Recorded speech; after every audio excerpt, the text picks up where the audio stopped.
Hello dear student, आप सभी का स्वागत है अपने यूट्यूब चैनल डियर प्रतीक क्लासेज में। आज देखिए हम लोग जो है अंसाल पेपर को सॉल्व कर रहे हैं बोर्ड को देखते हुए। बहुत ही इम्पोर्टेंट है आपके लिए, तो आप सभी लोग क्लास में जुड़ जाइए और जो अपने दोस्त हैं सबके पास जो है क्लास को शेयर कर दीजिए। जो अभी तक नहीं जुड़े हैं उनको भी जोड़ लीजिए क्लास में। देखिए आपके लिए बहुत ही महत्वपूर्ण ये क्लास होने वाली है। हम लोग चलिए देखते हैं इस प्रिय प्यारे और महत्वपूर्ण प्रश्न को। चलिए, बहुत अच्छी बात है, धीरे धीरे करके सब लोग जुड़ जा रहे हैं, जुड़ जाइए। चलिए, बहुत अच्छी बात है। चलिए, आपके सामने एक प्यारा और महत्वपूर्ण प्रश्न पेश है। आप सभी लोग देखिए, ये लॉन्ग क्वेश्चन है और लॉन्ग क्वेश्चन में आपको नंबर पर्याप्त मिलेगा। ठीक है, लॉन्ग क्वेश्चन में क्या मिलेगा? नंबर पर्याप्त मिलेगा। तो इसको आराम से देखिएगा, कॉपी और पेन उठा लीजिए आप सभी लोग। ठीक है, और जल्दी से बैठ जाइए प्यार से और एक एक पॉइंट को देखना प्रारंभ करिए।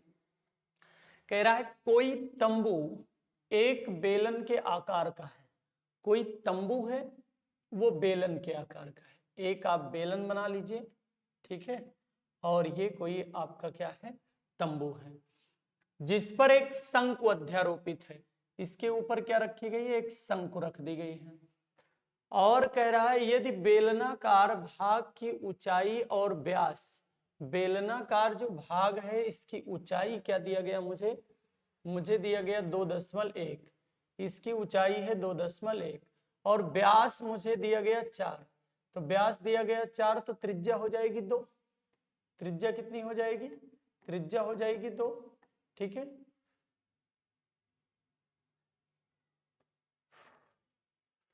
ठीक है, त्रिज्या हो जाएगी क्या? 2। अब इसके बाद हम लोग ध्यान से देखते हैं, कह रहा है तथा शंकु की तिर्यक ऊंचाई 2.8 है। शंकु की जो तिर्यक ऊंचाई है ये कितना है? ये 2.8, ये मुझे दिया गया। कह रहा है तो इस तंबू को बनाने में कैनवास का क्षेत्रफल तथा साथ ही 500 रुपए प्रति मीटर की दर से प्रयुक्त कैनवास की लागत ज्ञात कीजिए। नोट, तंबू का आधार कैनवास से नहीं ढका है। कैनवास मतलब क्या होता है? जो तंबू होता है उसी का जो साइड से जो टेंट लगाए जाते हैं उसी के कपड़े की बात कर रहा है। ठीक है, वो कैनवास है आपका। अब यहां से आप बातों को समझेंगे अच्छे से। तो कैनवास के लिए हम लोग इसका क्या निकालेंगे? इसका हम लोग निकालेंगे पृष्ठीय क्षेत्रफल। ठीक है, वक्र पृष्ठ, बाहरी पृष्ठ निकालेंगे। तो वक्र पृष्ठ इसका आप कैसे निकाल पाओगे? किसका किसका निकालोगे? आप एक चीज बता दीजिए, ये 2 सेंटीमीटर आपको है और शंकु की ऊंचाई डायरेक्ट दिया नहीं गया है। तंबू शंकु की अध्यारोपित है, बेलनाकार भाग की ऊंचाई, बेलनाकार भाग की ऊंचाई ये है और इसका व्यास दिया गया है और कह रहा है इसकी तिर्यक ऊंचाई मुझे दी गई। तो बनाने में प्रयुक्त क्षेत्रफल ज्ञात करना है। हम लोग पहले कैनवास का क्षेत्रफल निकालते हैं। तो कैनवास का क्षेत्रफल आप कैसे निकाल पाओगे? अब आप ध्यान से देखिएगा, बेलन का क्षेत्रफल, बेलन का प्लस शंकु का, दोनों का क्या निकालेंगे? वक्र पृष्ठीय क्षेत्रफल निकालेंगे। इसका होता है पाई आर स्क्वायर एच, ठीक है, सॉरी 2 पाई आर एच। इसका वक्र पृष्ठीय क्षेत्रफल क्या होगा? तो इसका हो जाएगा 2 पाई आर एच और शंकु का क्या होता है? शंकु का होता है पाई आर एल। अब आप प्यार से समझिए, यहां से आपका पाई तो कॉमन हो जाएगा, अर्थात 22/7 तो हमारा कॉमन, यहां से 2 बच जाएगा और r की वैल्यू, इस देखिए r दोनों की सेम है तो r के स्थान पे आप जो है 2 रख देंगे और ऊंचाई, ऊंचाई किसकी? शंकु की तो है 2.1, आप रख दीजिए प्लस में, पाई कॉमन हो गया, r उतने हैं और यल की वैल्यू कितनी है? 2.8। अब आप ध्यान से देखिएगा इन पॉइंट को, 2 दूनी 4 हो गया और 21 चौक 84 हो गया। ठीक है, कितना आ जाएगा?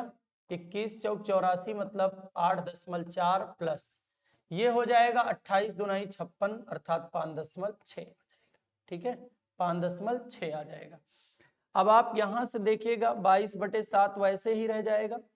इन दोनों को आप प्लस करेंगे, 6 4 10 के 0, हासिल में 1 और 8 5 13, 13 1 14। ठीक है, और एक अंक पे हमारा जो है पॉइंट है, यहाँ पॉइंट लगा देंगे, इसका कोई मतलब नहीं है। 22/7 और गुणे में कितना 14, इसको आप काटेंगे तो 2 बार में कैंसिल हो जाएगा, हमारा आ गया 44 वर्ग सेंटीमीटर। 44 वर्ग सेंटीमीटर हमारा क्या हो जाता है, 44 वर्ग सेंटीमीटर भैया हमारा क्या हो जाता है, ये हो जाता है उसका पृष्ठीय क्षेत्रफल।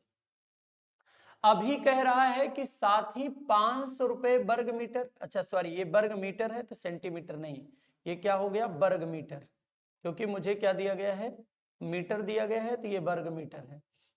कह रहा है 500 रुपए प्रति मीटर की दर से इसमें प्रयुक्त कैनवास की लागत बताइए। 500 रुपए 1 मीटर का खर्चा है और हमारे पास है 44, यहां लिखेंगे प्यार से कुल खर्च। कुल खर्च के लिए आप क्या करोगे, तो 44 और गुणे में 500, अब ये डबल जीरो तो रहेगा रहेगा, ये हो जाएगा 4 पंचे 20 के जीरो हासिल में 2, 4 पंचे 20, 2 22, इतना रुपए हमारा क्या आ जाएगा करेक्ट आंसर होगा। इतना रुपए हमारा क्या हो जाएगा करेक्ट आंसर हो जाएगा। आप सभी लोग इनको पहले अच्छे से आप नोट कर लीजिए, ठीक है, बहुत अच्छी बात है, आप जल्दी से इनको नोट कर लीजिए या स्क्रीनशॉट कर लीजिए, ठीक है, इनको अच्छे से बाद में आप नोट कर लीजिएगा। इस प्यारे और महत्वपूर्ण प्रश्न के बाद हम लोग चलते हैं अगले प्रश्न की तरफ। अगला है, कह रहा है आपसे एक खिलौना जिसकी त्रिज्या 3.5 सेंटीमीटर वाले एक शंकु के आकार का है, अर्थात हमारे पास एक शंकु है, ठीक है, हमारे पास एक शंकु है, ये देख लो एक शंकु है और कह रहा है शंकु के आकार का है जिसकी त्रिज्या 3.5 सेंटीमीटर है। इसकी त्रिज्या क्या दी गई है 3.5 सेंटीमीटर दी गई है। कह रहा है जो उसी त्रिज्या वाले एक अर्धगोले पर अध्यारोपित है, इसी त्रिज्या वाले एक अर्धगोले पर अध्यारोपित है। इस खिलौने की संपूर्ण ऊंचाई मुझे दिया गया है 5.5 है। संपूर्ण ऊंचाई आपको क्या दे दिया गया है 15.5 है। इसकी संपूर्ण ऊंचाई मुझे क्या दिया गया है 15.5 है। कह रहा है खिलौने का संपूर्ण पृष्ठीय क्षेत्रफल ज्ञात कीजिए।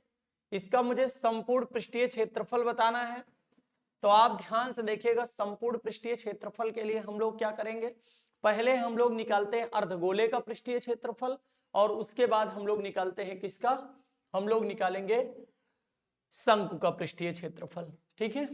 अब आप पूरी बात को पहले ढंग से समझेंगे। कह रहा है एक खिलौना है जिसकी त्रिज्या 3.5 सेंटीमीटर है और वाले शंकु के आकार का है।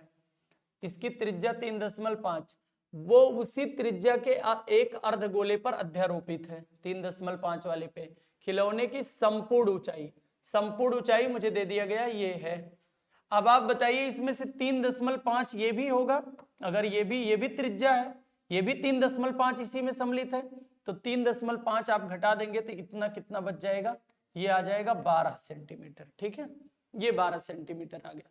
अब इसका हमें संपूर्ण पृष्ठीय क्षेत्रफल बताना है, तो संपूर्ण पृष्ठीय क्षेत्रफल के लिए आप क्या करोगे, संपूर्ण पृष्ठीय क्षेत्रफल, संपूर्ण पृष्ठीय क्षेत्रफल पहले आप निकाल लेना, लेकिन यहां से पहले हम लोग तिरछी ऊंचाई निकाल लेते हैं। अभी यल तो पता नहीं, और यल के लिए हम लोग जानते हैं होता है आर स्क्वायर प्लस में h square, under root r square अर्थात 35 का वर्ग करना है तो 1225 होता है, तो 12.25 हो जाएगा। और यहां से एच स्क्वायर करना है, इसका स्क्वायर आप करोगे तो हो जाएगा 144, ठीक है। और दोनों को आप जब प्लस करोगे तो ये हो जाएगा 0.25 और इनको प्लस करेंगे 6 हो जाएगा और ये 3 और सॉरी 156 बनेगा। एक मिनट, यहां से आप देख लीजिए ये हो जाएगा 6, ये हो जाएगा दोनों हो जाएगा 5 1, ठीक है। इतना आ गया हमारा 156.25। इनका आप वर्गमूल निकालोगे क्या आएगा, तो हमारा वर्गमूल आ जाएगा, अगर इनका वर्गमूल हम लोग निकालेंगे तो कितना आ जाएगा 12.5, ठीक है, कितना आ जाएगा 12.5। ये आपकी तिरछी ऊंचाई है। संपूर्ण पृष्ठीय क्षेत्रफल, संपूर्ण पृष्ठीय क्षेत्रफल के लिए हम लोग क्या करेंगे, तो पहले शंकु का निकाल देते हैं, तो पाई आर एल होगा और प्लस अर्धगोले का क्या होता है, अर्धगोले का जो है पूरे गोले का हम लोग जानते हैं क्या होता है इसका पृष्ठीय क्षेत्रफल। अगर पूरे गोले की हम लोग चर्चा करें तो 4 पाई आर स्क्वायर होता है, तो इसका हो जाएगा 2 पाई आर स्क्वायर। अब आप ध्यान से देखिए, त्रिज्या सेम है, कॉमन आप कर सकते हैं, पाई आर कॉमन कर लो, तो यहां से यल बच जाएगा और यहां से 2r बच जाएगा। और पाई की वैल्यू 22/7 है, त्रिज्या की वैल्यू 3.5 है, और यल की वैल्यू हमारी तिरछी ऊंचाई आई है 12.5, और प्लस में 2r, 2r का मतलब 3.5 दुनाई 7 हो जाएगा। इनको आप कट करोगे 2 आ जाएगा, 2 से काटोगे 11 बार में, तो ये 11 है। इनको आप प्लस करोगे तो हमारा कितना हो जाएगा, इनको आप प्लस कर लीजिए तो ये हो जाएगा 19.5, 19.5।